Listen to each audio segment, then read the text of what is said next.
Welcome to Rekha's fusion. Honey cake எப்படி செய்யலான்னு பார்க்கலாமா? ஒரு பவுல் எடுத்துக்கோங்க.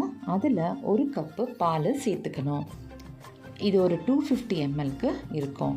இது கூடவே 2 டேபிள் ஸ்பூனுக்கு லெமன் ஜூஸ் எடுத்து வச்சுருக்கேன். அதையும் சேர்ந்து கலந்து விட்டுக்கோங்க. இப்போ பால் திரிய ஆரம்பிக்கும்.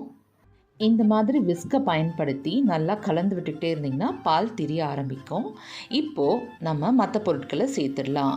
கூடவே அரை கப்பு எண்ணெய் சேர்த்துக்கோங்க. 1/4 டீஸ்பூன் உப்பு சேர்த்துக்கோங்க. கொஞ்சமாக வெனிலா எசன்ஸை சேர்த்துக்கோங்க. இப்போது ஒரு கப் அளவுக்கு பவுடர் பண்ணி வச்சுருக்கிற சுகரை சேர்த்துக்கணும். நல்லா கலந்து விட்டுக்கோங்க. இதே மாதிரி ஒரே டைரக்ஷனில் கலந்துக்கணும். ஃப்ளஃபியாக வரும், அது வரைக்குமே மிக்ஸ் பண்ணி கொடுத்துக்கோங்க. இப்போ நம்ம ட்ரை இன்க்ரீடியன்ஸை சேர்த்துக்கலாம். அதுக்கு ஒரு சன்னி இல்லைனா இந்த மாதிரி ஒரு சீவரை யூஸ் பண்ணி ஒரு கப் அளவுக்கு மைதா மாவு இல்லைனா வீட் ஃப்ளார் கூட நீங்கள் எடுத்துக்கலாம். அது கூடவே 2 டேபிள் ஸ்பூன் மில்க் பவுடர் சேர்த்துக்கிறேன். இது ஆப்ஷனல் தான்.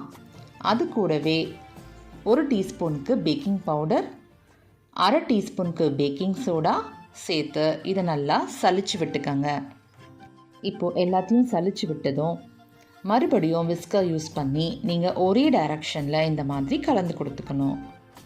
கட்டிகள் இல்லாமல் கலந்து விட்டுக்கோங்க. இதே போல் ஒரே டைரக்ஷனில் மிக்ஸ் பண்ணி எடுத்துக்கோங்க. இப்போ பார்த்தீங்கல்ல, க்ரீமியாக ஃப்ளோயியாக இருக்கும். இதுதான் பர்ஃபெக்ட் கன்சிஸ்டன்சி.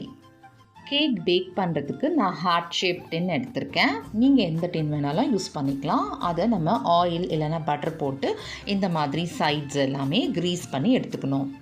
இது கூடவே ஒரு பட்டர் பேப்பரை ஸ்ப்ரெட் பண்ணி விட்டுக்கோங்க. இப்போ ரெடி பண்ணி வச்சுருக்கோம் இல்லையா, அந்த கேக் மிக்சரை இதுக்குள்ளே ஆட் பண்ணிக்கோங்க.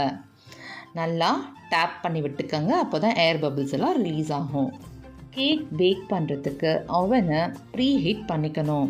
10 மினிட்ஸ்க்கு 180 டிகிரி செல்சியஸில் ப்ரீ ஹீட் பண்ணி வச்சுக்கோங்க. அதை நம்ம ப்ளேஸ் பண்ணி 25 to 30 மினிட்ஸ்க்கு பேக் பண்ணி எடுத்துக்கலாம். இப்போது கேக்குக்கு தேவையான ஹனி சிரப்பும் ஜாம் சிரப்பும் ரெடி பண்ணிக்கலாம். ஒரு பேனில் 1/2 கப் சுகர் ஆட் பண்ணிக்கோங்க. கூடவே 1/4 கப் தண்ணி ஆட் பண்ணி சுகர் நல்லா மெல்ட் ஆகிட்டு வரட்டும். இப்போது 1 டேபிள் ஸ்பூனுக்கு ஹனி சேர்த்துக்கோங்க. சேர்த்து நல்லா கலந்து விட்டுக்கோங்க. கலந்ததை ஒரு பவுலுக்கு மாற்றி வச்சுருங்க. இப்போது அதே பேனில் நம்ம ஜாம் சிரப் ரெடி பண்ணிக்கலாம். அதுக்கு 3 டேபிள் ஸ்பூன் ஜாமை சேர்த்து நல்லா கலந்து விட்டுக்கோங்க. கூடவே கொஞ்சமாக ஹனியும் ஆட் பண்ணிக்கோங்க.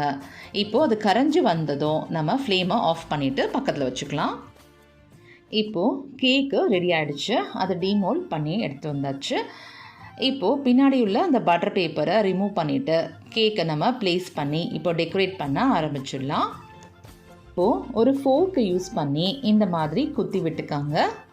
கூடவே நம்ம எடுத்து வச்சுருந்தோம் இல்லையா அந்த ஹனி சிரப், அதை இந்த மாதிரி ஸ்ப்ரெட் பண்ணி விட்டுக்கோங்க. இப்போது அந்த ஜாம் சிரப்பையும் ஸ்ப்ரெட் பண்ணி விட்டுக்கலாம். ஒரு ஸ்பூனோ இல்லைனா ஒரு கத்தியோ யூஸ் பண்ணி நீங்கள் இந்த மாதிரி ஈவனாக ஸ்ப்ரெட் பண்ணி விட்டுக்கோங்க. ஸ்ப்ரெட் பண்ணி விட்டதும் இந்த மாதிரி டெசிகேட்டட் கோகோனட் இல்லைனா ஃப்ரெஷ் கோகோனட் எதுவாக இருந்தாலும் சேர்த்து அழகாக டெக்கரேட் பண்ணிக்கோங்க. அவ்வளோதான், 90s kids favourite bakery style honey cake ready ஆகிடுச்சு. இந்த வீடியோ உங்களுக்கு பிடிச்சிருந்தா லைக் பண்ணுங்கள், மறக்காமல் சப்ஸ்கிரைப் பண்ணிக்கோங்க. தேங்க்யூ.